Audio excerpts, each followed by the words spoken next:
मैं हूं आपका ज्योतिष गुरु शिरोमणि सचिन। मित्रों, जब दाम्पत्य जीवन में कलह कलेश होने लगता है तो जिंदगी जो है बहुत मुश्किल हो जाती है।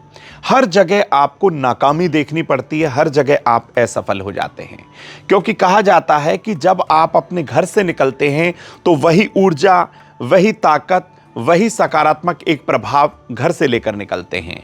लेकिन ठीक उसके विपरीत घर में अगर कलह कलेश हो, नेगेटिव एनर्जी हो, हर तरीके से मन परेशान हो, तो उसी ऊर्जा को लेकर आप घर से जब बाहर जाते हैं तो आपके कार्य बिगड़ने लगते हैं। तो भाई बात करें आपके दाम्पत्य जीवन की कि आपकी मैरिड लाइफ को हैप्पी कैसे किया जा सकता है, सुखद कैसे किया जा सकता है। सबसे पहले ये समझते हैं। देखिए, पति पत्नी का जो संबंध होता है वो एक गाड़ी के दो पहियों की तरह से होता है।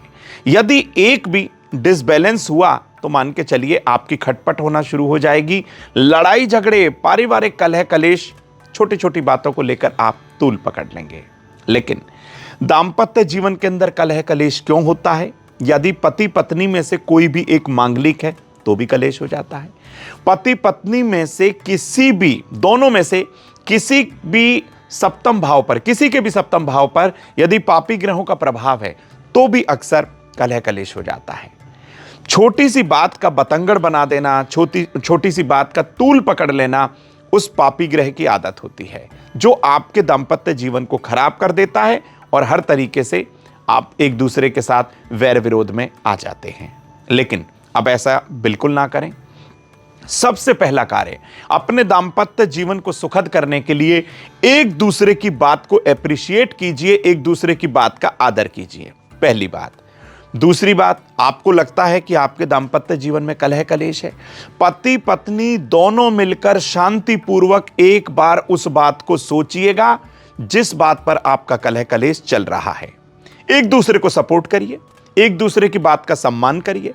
और क्या करना है? हमेशा सोते समय अपना सिरहाना पूर्व या फिर दक्षिण दिशा में रखिए।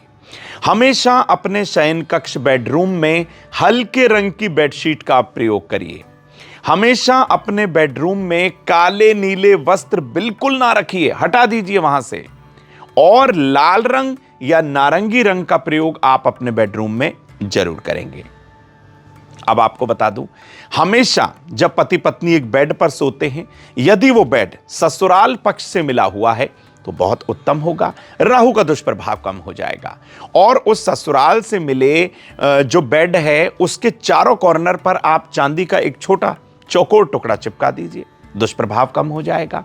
हमेशा पत्नी को पति के बाईं ओर यानी कि लेफ्ट साइड सोना चाहिए। और एक ही पिल्लो का प्रयोग करिए यदि दोनों सो रहे हैं। कोशिश करिए आपको पिल्लो का प्रयोग ना करना पड़े, तकिए का प्रयोग कोशिश करिए, ठीक है। और जब भी आप सोएं तो सोने से पहले ओम मंत्र का कम से कम 3-3 बार आप जो है जाप कर लीजिए, उसको बोल दीजिए। मात्र इतना सा करने से आपके जो आपसी वाद विवाद हैं वो दिन प्रतिदिन कम होने लगेंगे। और हर अमावस्या और पूर्णिमा पर अपने कुल गुरु देवी देवताओं के नाम से जरूरतमंद लोगों को पति पत्नी दोनों मिलकर कुछ दान कर दें तो यह आपके लिए सर्वोत्तम होगा।